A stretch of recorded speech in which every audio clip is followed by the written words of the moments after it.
Hello, everybody from sunny Southern California. We have under a month until we take off on our trip. What I'm going to talk about today is kind of the packing list, stuff to bring, kind of the pace and the daily schedule for those of you that are interested. This is not essential information. If you're feeling good right now, you need not watch this. I also sent a paper copy of this. But some of you are really interested in this, so I thought I'd just send it out in video version. So here we go. Basic idea is Greece and Rome are going to be very similar to Northern California during October. So whatever you would wear if you were going to travel somewhere between San Diego and San Francisco, thinking that San Diego might be on the warmer side in October, but San Francisco might be on the colder side. That's like the temperature and the weather stuff that you should be prepared for. There's also a little bit of an if factor, probably from a low into the 60s, from a high into the mid 70s. But just like we get in San Diego or Southern California, you might randomly hit 80 on one day, although probably unlikely. There are 4 major activities that we're going to do on this trip that you're going to want to be dressed for. These are just my recommendations, but there's 4 types of activities. I'm going to draw them out for you right now. Number 1, there are going to be days when we do a lot of hiking, walking around archaeological parks. The first day in Athens, we're going to get on our bus, our private air-conditioned bus. We're going to look at a couple sites, and then we're going to get out with our guide, and we're going to walk up to the Acropolis, one of the most famous places in the world. It's a hike. It's not like a strenuous hike. You're not going to be John Muir, but you're definitely going to want tennis shoes. You're definitely, if you're that type of person, boots are not a bad idea. But here's the other side of it. I've walked past people that have flip-flops on this hike. Probably not the most enjoyable, but people do it. Some people on this hiking type of days, they like to wear gym or yoga type of breathable clothes. Very common to see that. Other people will do like shorts and t-shirts, totally normal. Got to have a hat, got to have good walking shoes, bring a water bottle, or we'll have just water also available. On these first type of activities, I will tell you, nobody has ever regretted bringing comfortable, good walking shoes. Everyone regrets bringing uncomfortable shoes that they didn't break in before they came on the trip. Question to ask yourself for this first hiking type of activity, which we're going to do in Athens, we're going to do it on Ephesus, we're going to do it when we're over in Rome, walking around the city. What would you wear if you were going hiking with a group of friends around your neighborhood? Okay, that's your first outfit. Number 2, walking urban landscapes in Pompeii, Crete, Mykonos, and part of Rome. Although anything goes in Rome clothing-wise, weather and culture in Rome are going to have you dressing a little bit nicer. And by dressing nicer, like it would be like a shirt like this. Listen, people wear t-shirts all the time, but occasionally if you want to pop into an old church, you have to have your shoulders covered and they don't want your knees showing. Again, you can get away with anything, but just as I notice when you're walking around Rome, people put like half an effort into dress.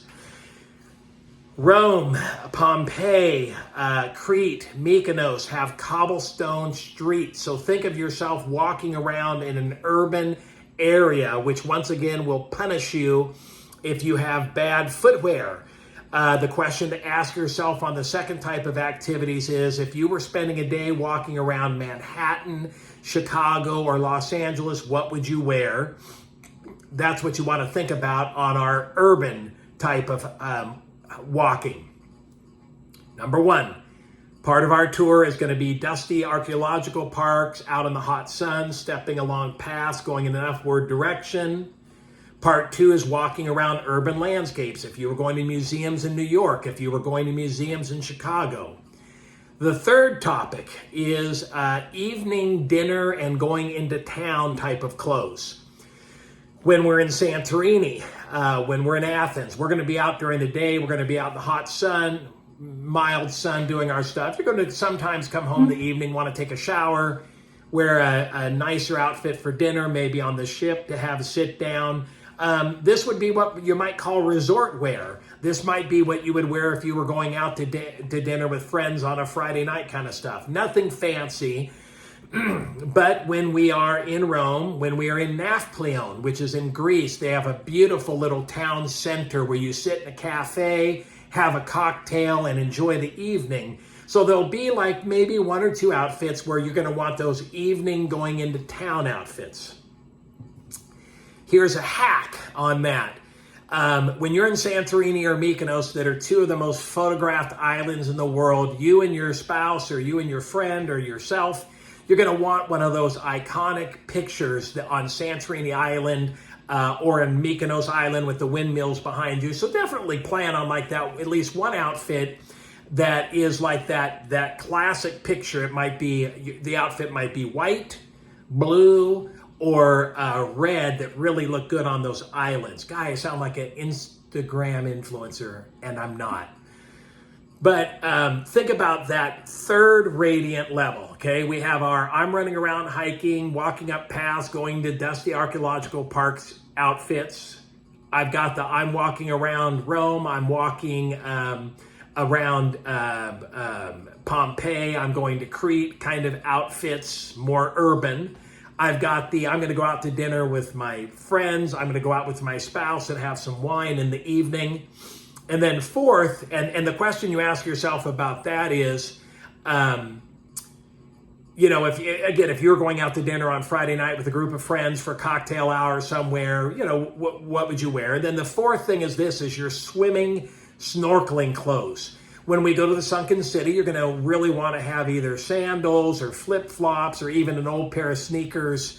Some people do that. I think it's a little weird. All hotels we stay at are going to have pools. The top deck